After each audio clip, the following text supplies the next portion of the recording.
दिग्विजय राठी का एक क्लिप सामने आया है जिस पर वो बातें करते नजर आते हैं और जो उनका भरोसा है वो करणवीर मेहरा से हिल गया।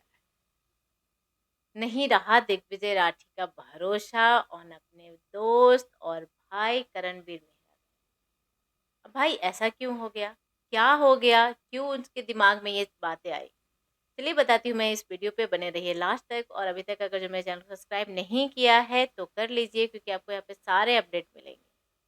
अब देखो, जब से दिग्विजय घर में आया है, दिग्विजय को वही इश्यू चल रहा है। भरोसा नहीं कर सकता मैं, मुझे भरोसा नहीं है, मुझे विश्वास नहीं है।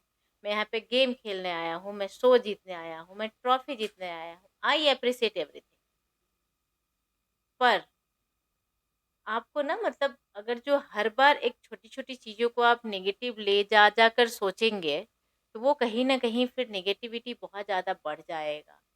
और चलो, मैं मानती हूँ दिग्विजय का बहुत फैंडम है बाहर, even I like his game.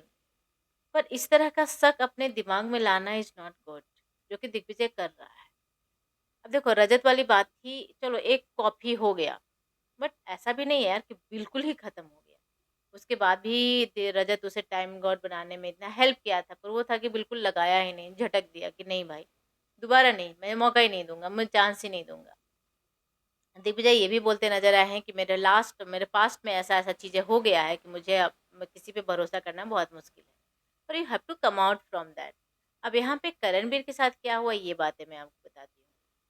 चाहत के साथ ये चीज किचन में खड़े होकर डिस्कस कर रहे हैं दिग्विजय।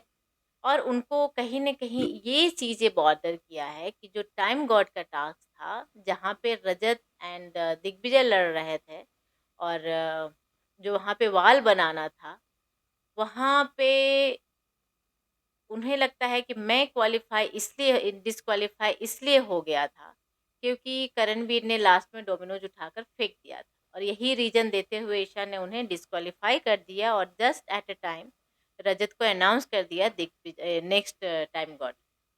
पर मैं आपको बताऊँ, दिग्विजय का अगर जो दीवाल खड़ा भी रहता ना, इतना लंबा-सा दीवाल खड़ा है और रजत का बस 4 खड़ा है, तो उस समय भी ईशा रजत को ही बनाती। ये टास्क एट एनी हाउ दिग्विजय नहीं जीतने वाला था। और जो ईशा ने एक बहाना बताया कि क्योंकि डोमिनोज़ फेंक दिया है करण ने, इसलिए मैं को डिस्क्वालीफाई कर रही हूँ, तो नहीं। क्योंकि ये ऑलरेडी हो चुका था, अविनाश स्टार्टिंग में ही फेंक चुके थे और करण ने उसे हाइलाइट भी किया था कि देखो, देखो इसने रूल तोड़ दिया। तो ईशा का था कि मैं नहीं मानूँगी। तो और करण ने बोला भी था कि इसे डिस्क्वालीफाई करो, ये रूल तोड़ दिया, ये फेंक दिया, क्योंकि डोमिनोज़ कोई और नहीं फेंक सकता था। पर उसने नहीं किया था और कहा कि नहीं, मैं नहीं मानूँगी, मैं नहीं कैंसल करूँगी, तो मेरी मर्ज़ी, मैं हूँ टाइम गॉड। और प्लान, जो भी प्लान हुआ था ईशा का, वो पहले ही था, रजत को उसने बोल भी दिया था कि मेरे हाथ में है, मैं हूँ और देख लो बस, लगे रहो, रिज़ल्ट तो मेरे हाथ में है, मैं ही बनाऊँगी।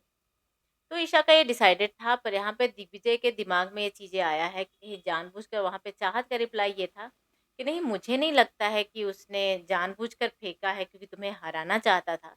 क्योंकि उस टाइम ना वो बहुत गुस्से में था, क्योंकि जिस तरह से अनफेयर मतलब सब कुछ हो रहा था वहाँ पे।